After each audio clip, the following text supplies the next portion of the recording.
Samantala, inihayag po ng Pangasinan Police Office or Pang-PPO na nasa 157 na katao pong naaresto ng ahensya mula December 1 to 7 ng kasalukuyang taon sa ipinagting na Anti-Criminality campaign.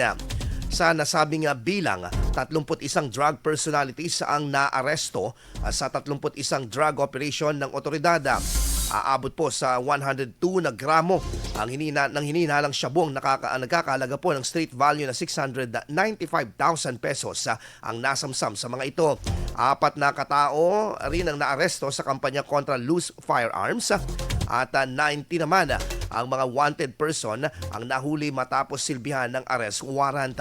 Mas pinaigting umano ng Pang-PPO ang pagbabantay sa komunidad upang maging ligtas ang bawat Pangasinense ngayong holiday season. IFM News. IFM News. IFM.